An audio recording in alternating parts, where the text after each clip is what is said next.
आंतरराष्ट्रीय पातळीवर भारताचं प्रतिनिधित्व करणारी क्रिकेटर पूनम राऊत हिला जे यश मिळालंय ते तितक्या सहज मिळालेलं नाहीये. तिने हे यश बिकट परिस्थितीवर मात करत मिळवलंय आणि म्हणूनच तिच्या आणि तिच्या कुटुंबियांच्या संघर्षाचं आज चीज झालंय.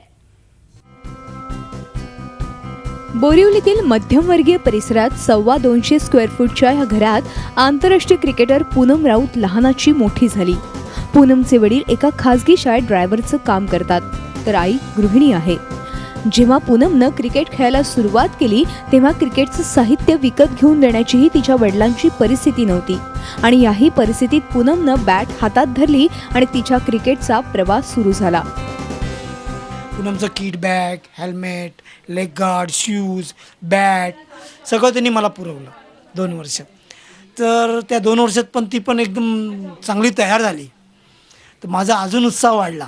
जातेवेळी त्यांनी मला काही रुपये देऊन गेला होता. तो बोलला हे पैसे यूज कर, तुझ्या मुलीसाठी मी देऊन जातो तुला, तू यूज कर, 1 वर्षभर तुला चालतील हे पैसे.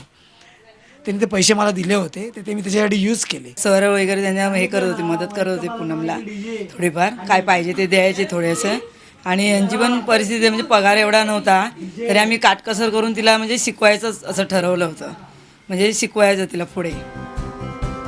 पूनम सध्या भारतीय क्रिकेट टीमच्या सलामीची जबाबदारी सांभाळत असून सध्या इंग्लंडमध्ये सुरू असलेल्या महिला वर्ल्ड कपमध्ये ती चमकदार कामगिरी करते. याखेरीज पूनमनं वर्ल्ड कप पूर्वी दीप्ती शर्मासह आयर्लंड विरुद्ध सलामीला 320 रन्सचा विश्वविक्रम प्रस्थापित केलाय. पूनमच्या नावे सध्या 47 वनडेत 1319 रन्स आहेत. पूनमकडून अनेकांनी प्रेरणा घेऊन क्रिकेटमध्ये करिअर करण्याची वाट धरली आहे.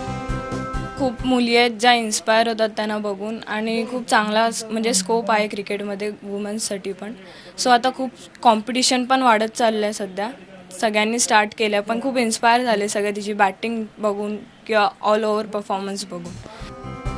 पूनम एक उत्तम क्रिकेटर म्हणून आता सर्वांसमोर तर आलीच आहे आणि आता राऊत कुटुंबाची आर्थिक परिस्थिती सुधारली आहे. तिच्या यशाचा आलेख उत्तरोत्तर असाच उंचावत राहावा हीच सगळ्यांची अपेक्षा. मेघा कुशिक, झी मीडिया, मुंबई.